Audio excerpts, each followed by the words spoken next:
Let's look at an example of a piecewise defined function.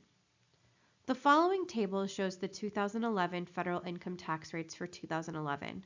What's kind of cool is that piecewise functions are actually really used in the real world, and this is a perfect example of it. So in this case, if you made between $0 and $9,075, you were taxed at the 10% tax rate. And then between $9,075 and $36,900, you were taxed at the 15% tax rate, and so on and so forth. So a piecewise function is for different parts of the domain, you have a different function. And if you look at this function graphed, you can see that it has different pieces.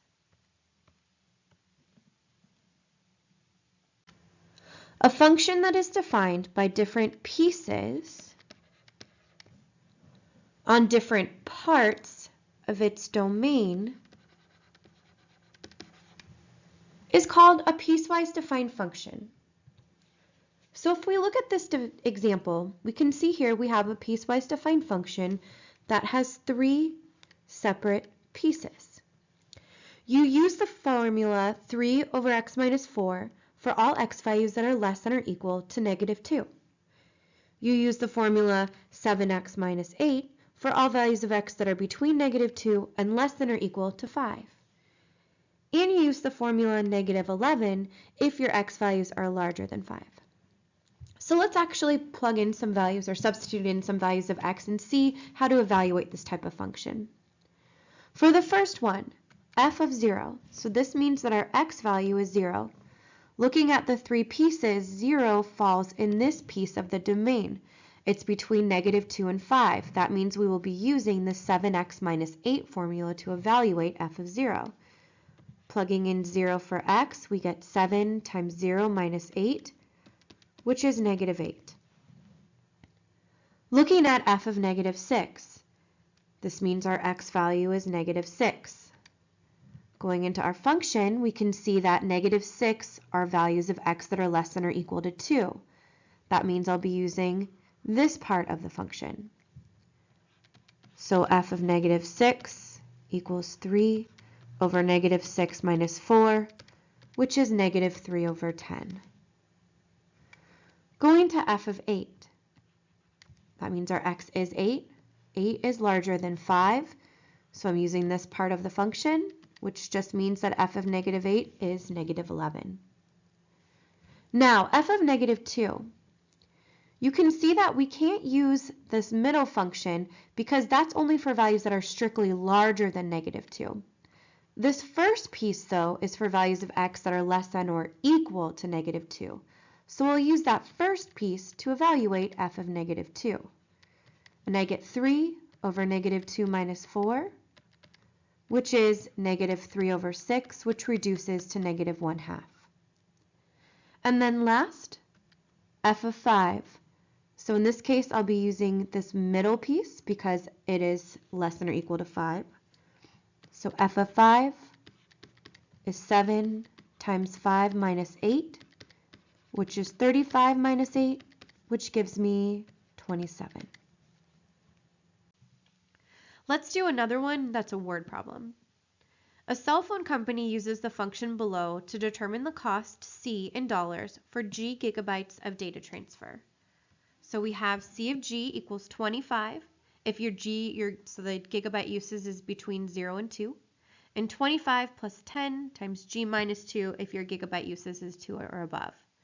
So if you've used less than 2 gigabytes, you're charged just a $25 flat fee, and if you've used more than 2 gigabytes, you're charged at this rate. So let's find the cost of using 1.5 gigabytes of data. So that's going to be the cost of 1.5 gigabytes. That means that our G value equals 1.5. So G equals 1.5 puts us in this piece between 0 and 2. So that means that the formula for that is just 25. So the cost of using 1.5 gigabytes is $25. Now let's find the cost of using 4 gigabytes of data. So now my G value is 4, which puts us in the second part of this formula. So that's 25 plus 10 times 4 minus 2. That gives us 25 plus 10 times 2, which is 25 plus 20, which becomes 45. So we can see that using the cost of using 4 gigabytes of data is $45.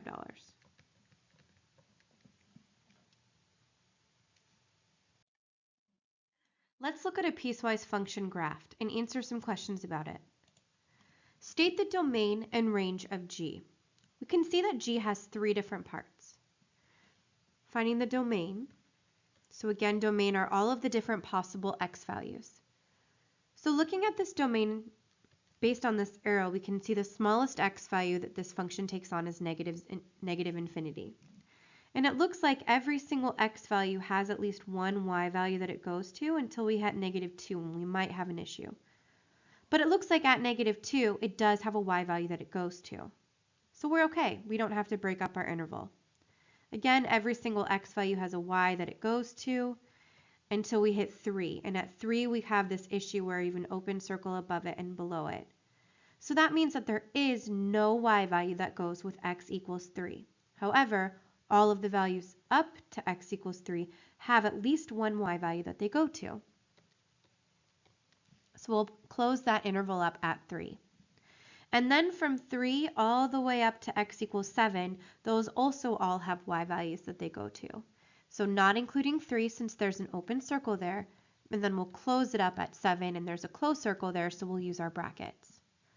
For the range, those are looking at the possible y values. So the smallest y value because of this arrow is going to be -infinity. And then it looks like all of the y values going all the way around, all the way up, have at least one x value that they go to until I hit 3. And at 3, there is not an x value that goes to that y equals 3, and all of the y values above it don't have any x values either. So the range is from -infinity to 3. So again, I don't break up the domain and range for each of these pieces when you're writing the domain and range for the whole function. You look at the function in its entirety and you write it as much as one interval as you can. Evaluate g of 6. So g of 6 means your x value is 6, find the y value. So when x is 6, we're right here, so the y value is 2. Evaluate g of -2. Again, that means your x value is -2. What's the y value? Well, we know the y value is not 3 because of the open circle there. It's down here where this closed circle is at -4. So g of -2 is -4. Solve g of x equals -3. This means the y value is -3. Tell me what x values go with that. So at -3, we're right here. And it looks like we only intersect the graph right here at this value, and that's at x equals 1. And lastly, solve g of x equals -5. So again, that's your y value is -5. What x values give you that y value? -5 is right here. So it happens at this point that x value has a y value of -5, and this x value does as well. So that happens at -4 and at 2. Now I know that finding the domain and range of these piecewise functions can be a little tricky for some students, so I really recommend that you go and if you're needing some more examples of this or just to kind of get some more practice, this is a great website that kind of goes over the same concept that I just talked about if you're needing a little more remediation on this.